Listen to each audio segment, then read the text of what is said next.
part of the charm for idol groups for me is watching them make things again with like legitimately just lower budget. Like they just don't have this huge crazy company backing and all this money, so it's sort of relatable. That's one of the things about idols initially, is that they're supposed to be people that are relatable but also a quote-unquote ideal person. They're like presenting a really good version of themselves so that you can sort of relate to them but also want to be like them. I want to be hardworking like that too, or something like that, right? That's kind of like the idea there with older idols especially.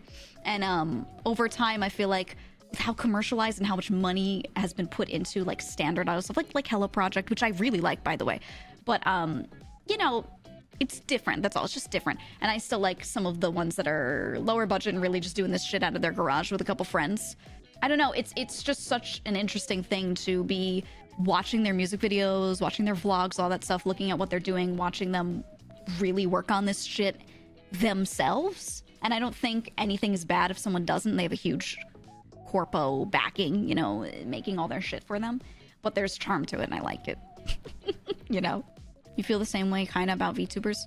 Yeah, that's why a lot of people, they're like, oh, VTubers, if they don't sing, they're like not really idol-like or whatever. But there's actually a lot of similarity in like a small streamer on the come up to a small idol on the come up. It's the same type of grind. It's the same content creation kind of thing. It's very publicly seen. It's very relatable because people are talking to you all the time. You're in their chat interacting all the time, you know, all this kind of stuff. And that's a lot of the charm of it, in my opinion. But the thing is, even a lot of the biggest VTubers are not as big as like bigger idols, you know? Like it's not as crazy.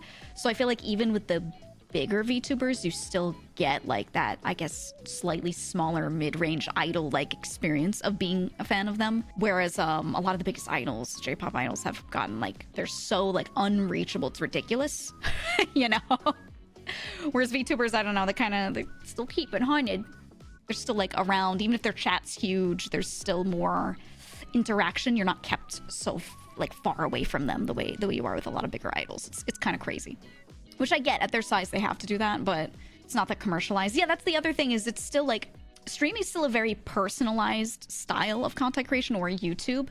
It's still very much touched by them, not made by a company. Even if they are with a company, it's still made by them, you know, which is different from a lot of the very commercialized idols, where in a lot of these groups, they like it, nothing is them other than they put a song in front of them, made them sing it, made them dance to it, and they went, okay. You know, yes, it's their personality in those vlogs and those videos. Yes, like that part is still there, but the music part of it, which is their bread and butter, is like not really anymore for a lot of the bigger groups. But yeah, VTubers still have that, so I like that. That's why a lot of people that were idol fans became VTuber fans and ended up staying there. Like they got out of a lot of idol stuff a little bit, you know? It was because they, or they're just into smaller idols and then VTubers now. It's because they liked that personalized part of it, you know? Because like I said, even the biggest VTubers are still like, they're doing it, you know? Yeah, maybe they have their own editor, but they sat there and made the content live. It's all them, improv, you know? That kind of stuff.